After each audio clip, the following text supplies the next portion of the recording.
Welcome, Panther Nation football fans, to another edition of Growlin' and Prowlin'. I am, of course, Mr. CeeLo here, growling at you for another edition of Growlin' and Prowlin', talking all things pro football, from the postseason to the Super Bowl to the offseason, to the draft, to OTAs, to preseason, to the regular season. Let the growling begin.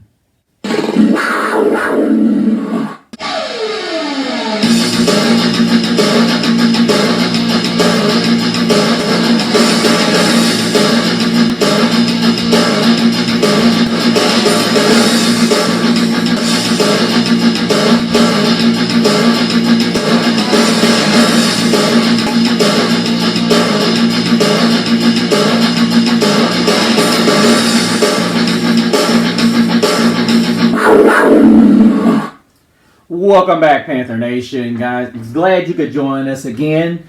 Hope you guys are doing well. As I've said before, I've been having some personal issues, and I'm glad to be back. But I just got to talk about our matchup at 4 o'clock today. We've got the Colts, and honestly, this is going to be a deceiving game for us. If you guys know, I am a big advocate of building on what you had from the previous week. And I think ultimately we've got some things worked out, especially with Thomas Brown now becoming the offensive coordinator. Now Indianapolis has some things that they need to think about because they've lost Anthony Richardson. And honestly, when you look at the games that he's played in, he's had a major impact. And now it's a situation where you're looking at it and you're saying, well,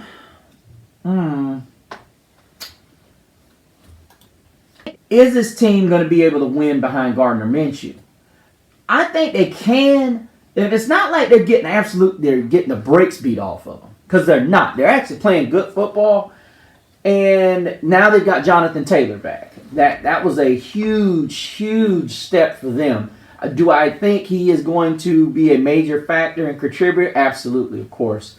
You know, when you start looking at where this team, it's got an identity, but it doesn't have an identity, if that makes sense. I mean, you're talking about a team that is slowly but surely getting it together. As I said, you're looking at Jonathan Taylor, and he's already averaging 4.7 yards on 44 carries in role where you think he is supposed to be attempting to either push his way back to being the top option or being a top weapon that he is. Yes, I'll say that again. He is a weapon. He is on Christian McCaffrey's level. So for anybody that has a doubt about that, check it. I would love to have had him here.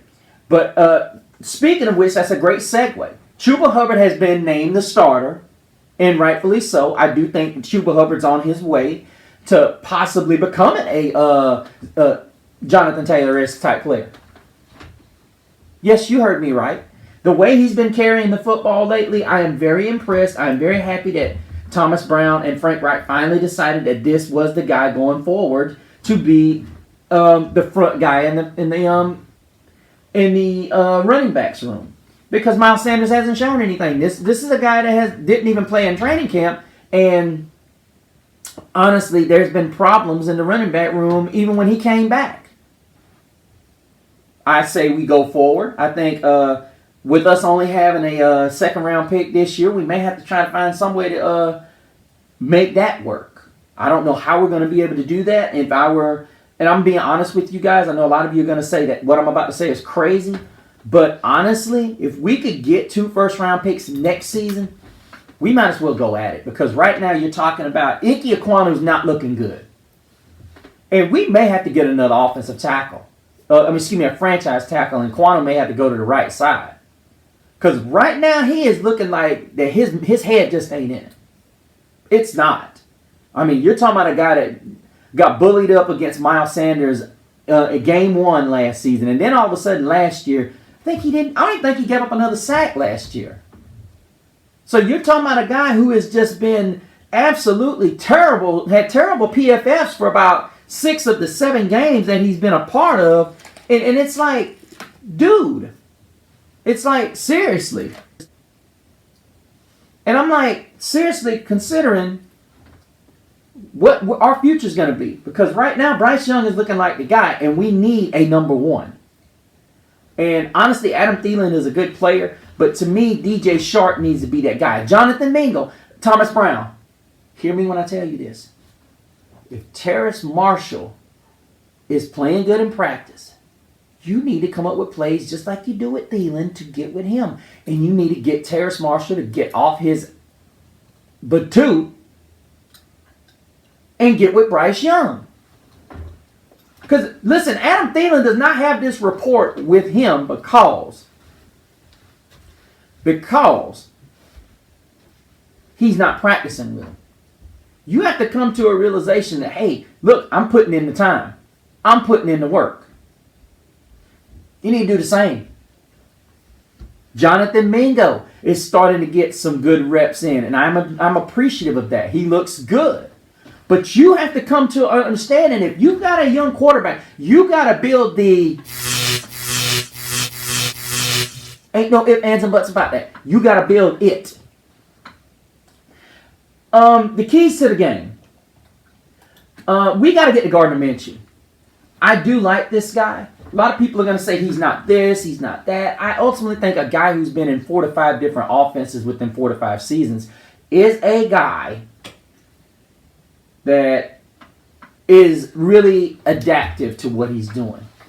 Now, well, a lot of people are going to say, well, he's not a starting quarterback. He doesn't have the potential. Well, that's neither here nor there. He's bounced some everywhere.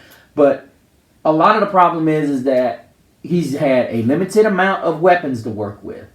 He's had a limited offensive coordinator to work with. You have to have a guy. To me, Gardner Minshew is a very cerebral quarterback. A lot of people don't realize this. He does a lot of checks and a lot of changes at the line of scrimmage. Not a lot of people are going to say, well, it's the NFL. You're supposed to be able to do that. Not all quarterbacks can. Not all quarterbacks can. So I don't agree with that aspect of it. But I ultimately believe the defense has still struggled trying to stop the run.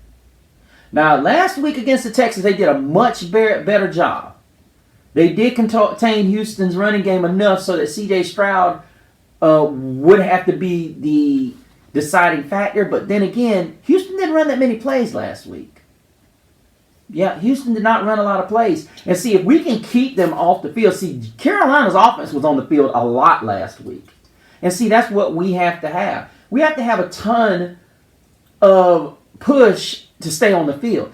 Defensively, we're doing so much of a better job than actually being out there on the field. And if we can continue to do that, good things will happen for us. And as I said,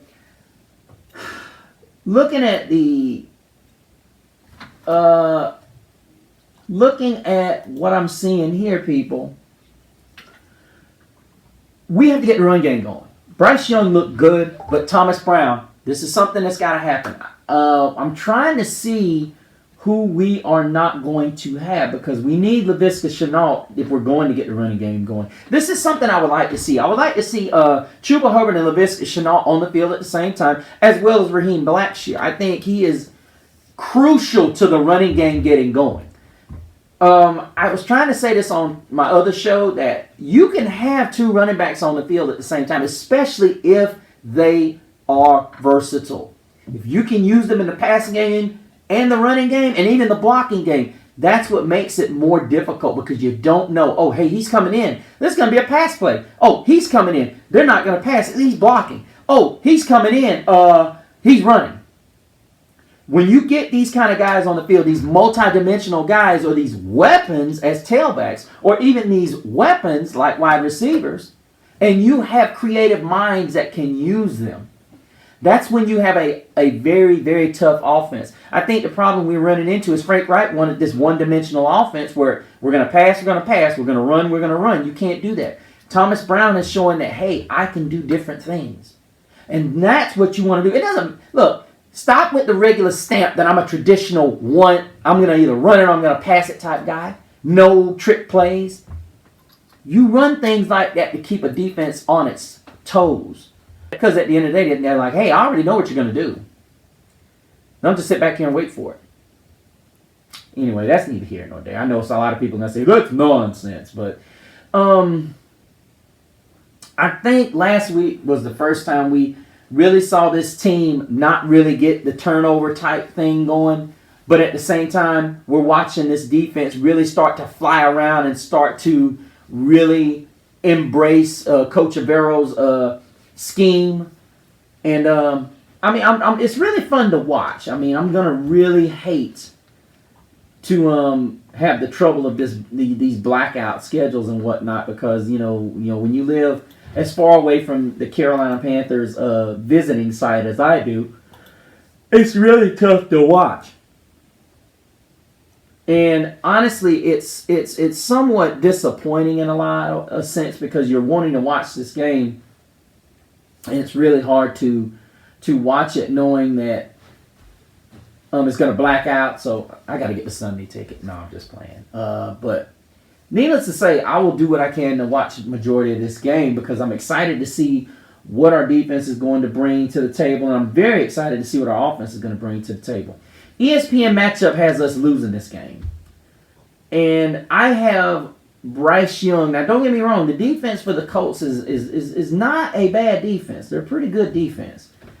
But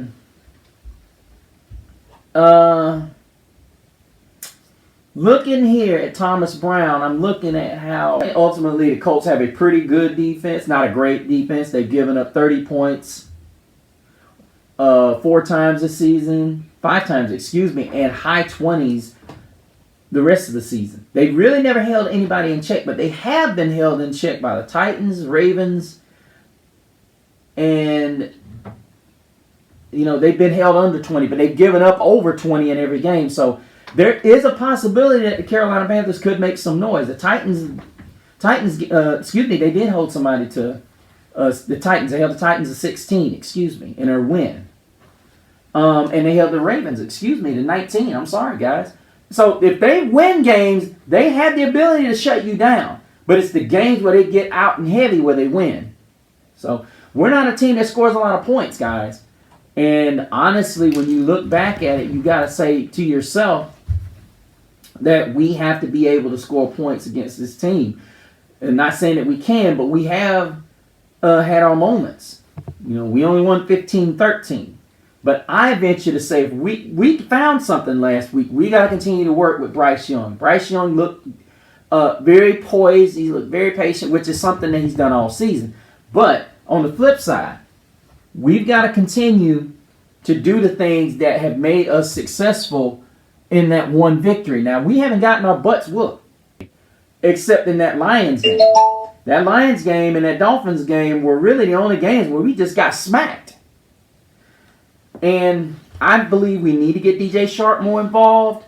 We need to get Jonathan Mingo more involved. This is just the way it needs to be. Thomas Brown, you need to do that. Coach Avero, you did a great job with Edo Gross-Matos not on the field of rotating players. DJ Johnson was not great. But we got to get these guys the ball more. And I'm trying to find our injury list, guys. I just found this out, you guys. They just put Justin Houston on injured reserve Saturday. So that explains where he's been. And they put Dante Jackson's listed as questionable. Von Bell is doubtful. LaVisca Chenault is listed as out. J.C. Horn is still nursing that hamstring, but they said he's about a week or two away. Edos Gross-Matos is still on injured reserve. And DJ Shark has a elbow injury, but is slated to play. But, I'm hoping my man Barno can get his game on because, listen, I need you to get a sack, Barn. I need you, bro. I want you to stay here because I know you could be the next guy. DJ, Bryce, you got to get him the football. Mingo, you got to get open, bro. This is the opportunity for you guys to blow this thing up. Am I saying you're going to get to the playoffs? This division's not over, guys. I'm being honest with you. We can watch this thing and we can say, hey, look, we're 4th in the NFC South, but here's the reality. Here is the reality. with the schedule we got left, we've already had our bye. We've got Colts, then we got the Bears, very winnable. Cowboys, don't see that. Tennessee, very winnable. Tampa Bay, winnable. Saints, winnable. Falcons, winnable. Green Bay, winnable. Jacksonville, maybe. Tampa Bay, we arguably could go.